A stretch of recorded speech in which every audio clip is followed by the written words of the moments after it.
والفجر وليال عشر والشفع والوتر والليل إذا يسر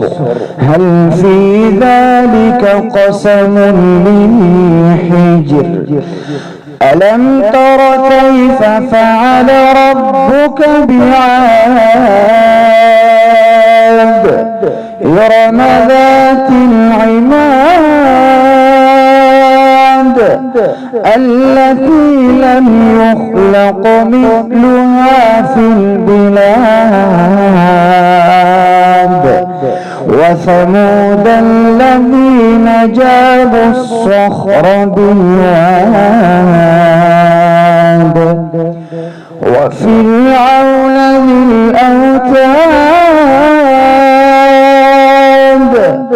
الذين طغوا في البلاد فأكثروا فيها الفساد فصب عليهم ربك سوط عذاب إن ربك لبالمرصاد فأما الإنسان إذا ما ابتلاه ربه فأكرمه ونعمه فيقول ربي أكرمن وأما إذا ما ابتلاه فقدر عليه رزقه فيقول ربي أهانن كلا بل لا تكرمون اليتيم ولا تحاضون على طعام المسكين وتأكلون التراث أكلا لما وتحبون المال حبا جما كلا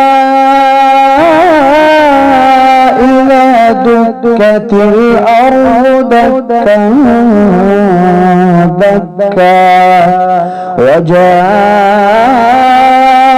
وجاء ربك والملك صفا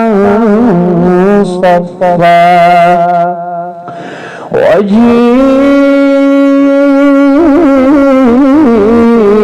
يومئذ بجهنم يومئذ يتذكر الإنسان وأنى له الذكرى يقول يا ليتني قدمت لحياتي فيومئذ لا يعذب عذابه أحد ولا يوثق وثاقه أحد يا أيتها النفس المطمئنة ارجعي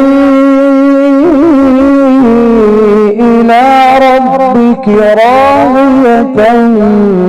مرضية فادخلي في عبادي وادخلي جنتي صدق الله العظيم.